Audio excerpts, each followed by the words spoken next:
Hello, everybody, and welcome back to Marriage and Kinship. Last time we talked about polyandry. Today we are talking about its counterpart, polygyny.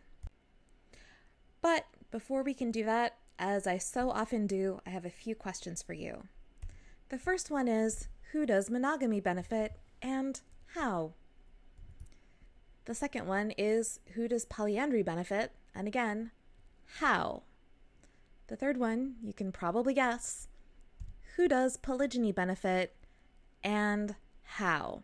Because I don't think that the answers to these questions are straightforward. I think most people who've been raised with a Western human rights perspective, who've been exposed to that perspective, who've been told that that is the good modern perspective, would say that polygyny is bad because it exploits women and monogamy is good because it doesn't. But nobody ever says how this works. And I think, none of these questions ever talk about polyandry, really, as if it doesn't exist. And it is a minority practice, but it does exist. And I don't know what ideas you might have had about polyandry before the last lecture, but I think it's very tempting to think that polyandry is this matriarchal paradise or something where women get to have their own harems of men. And actually, no, it doesn't work like that. It's actually still pretty patriarchal. It's clear that polyandry benefits men probably more than women. It doesn't benefit men equally, right? It privileges older brothers as opposed to younger brothers. So, and we can explain how that happens by actually looking at how the marriages get negotiated, when and how marriages fail, and so on. And I want us to be able to ask these same kinds of questions about monogamy and polygyny. So, let's talk about polygyny in more detail than we have before. Specifically, polygyny is marriages consisting of one man and multiple women who are married to him. This is a binary gendered concept pretty much, so I'm going to be talking in binary gendered terms again for this lecture. Unlike polyandry, there is no need for the wives to be related to each other. There are some situations in which polygyny can be covert. Polyandry is always open and overt, not secret. And the level of status and social recognition of the different wives can also vary. In polyandry, in theory, all of the husbands are equal, although it doesn't actually work out that way. But with polygyny, there are much more explicit differences in the statuses of different kinds of wives. However, you might also be wondering, what's the difference between polygyny and infidelity? Is cheating a kind of polygyny, or for that matter, is cheating a kind of polyandry? And where are the lines? And I want to say, first of all, that they do get fuzzy. But we still want to analyze a lot of the various situations that we collapse under the name of polygyny as polygyny and not as simply infidelity because of the character of the secondary relationships.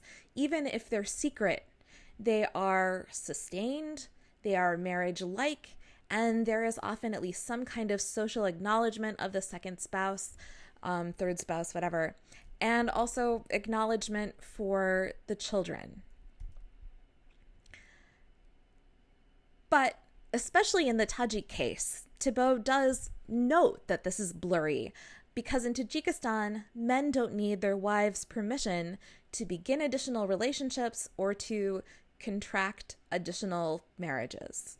if you are married to somebody, you can just bring home another wife one day, and that is not something that you necessarily have any power over as a first wife. And another related question, I have lots of questions for you this time. What even is infidelity or cheating? What constitutes infidelity or cheating? Please answer in the comments. All right, so let's look at the specifics of how this actually plays out in Tajikistan. So marriage is a matter of wealth, transactions, and social status. This is very classically anthropological, very Levi-Strauss. And then, as you might expect, marriages are generally arranged by the families, especially in rural areas. Okay, again, makes sense. And I really don't want you guys to think of arranged marriages as something that is necessarily an oppressive practice. I hope we've looked at enough different situations this semester to see how people's emotions and people's pragmatic interests can work together, and in order to see that marriage doesn't always have to be the emotional center of your life. And maybe if you don't love your spouse, that's actually okay. Maybe that's just not what your marriage is about. But I do think it's important to note that parents' choices aren't 100% binding. The kids can say no. However, Tajikistan doesn't have a dating culture. Dating is a culturally specific activity that exists in some places in the world, has been exported to other places in the world, has not been exported to yet other places in the world. So in the absence of a dating culture, how might you meet someone else that you like? This is the thing about the fact that the parents' choices aren't binding, but who else is it going to be? Divorce in Tajikistan is on the rise, in part because of changing social opinions. Divorce has just been rising worldwide, but specifically in part because of men's labor migration to Russia. Polygyny is illegal. However, a number of different actors in society want to see it legalized on the grounds of protecting women, preserving Tajik culture, and preventing other social ills, which we will talk about on the next slide.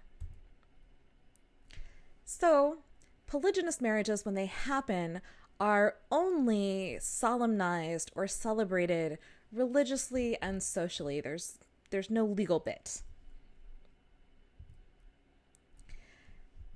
And moreover, celibacy or remaining unmarried is undesirable. Again, this is super classic Levi-Strauss, because if you are unmarried, you have no one who's committed to providing for you. And that is bad and scary.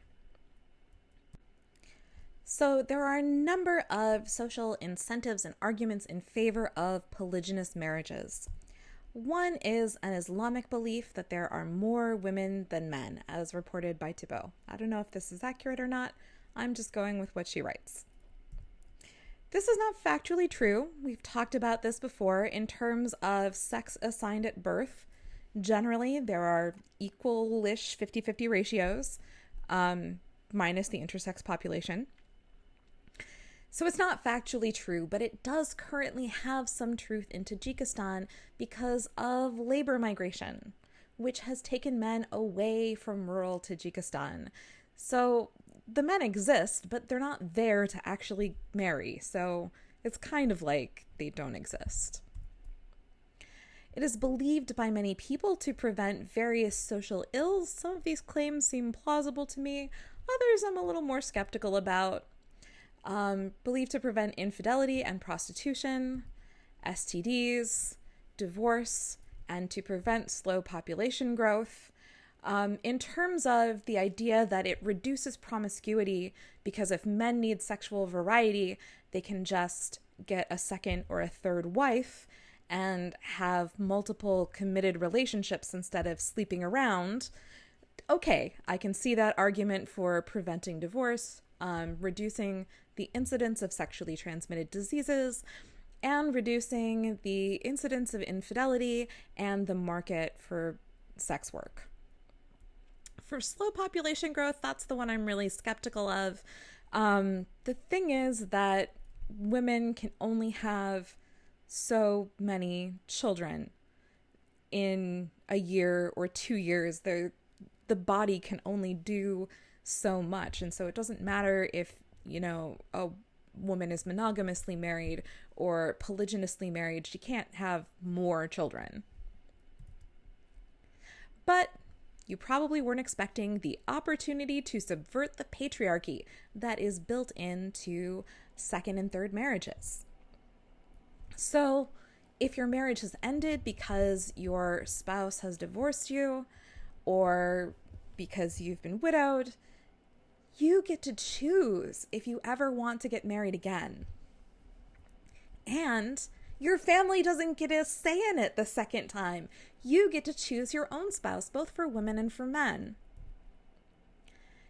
Your parents might not even like your choice, so it can be a good way to rebel. And while first wives with high status and kind of strict ideas about how they should behave, lots of family obligations, are kind of obliged to be housewives, second wives don't have to care about that. They can work. They can be outside the home. They can be a little more scandalous. They can have hobbies and careers and fulfill their heart's desires. Now, this is not to say that things are totally egalitarian, because they're not. Men's discussions of why they wanted multiple wives, according to Thibault, was centered around sexual desires, needs. Men just need a lot of sex, so they need a lot of women. And Thibault tells us it is perceived as a patriarchal institution because polygyny allows men to have multiple wives and denies women the same opportunity to have multiple partners. But lots of women actually want to become second wives. So what are we to make of their active choices and desires? And this is where I want to talk about who monogamy benefits.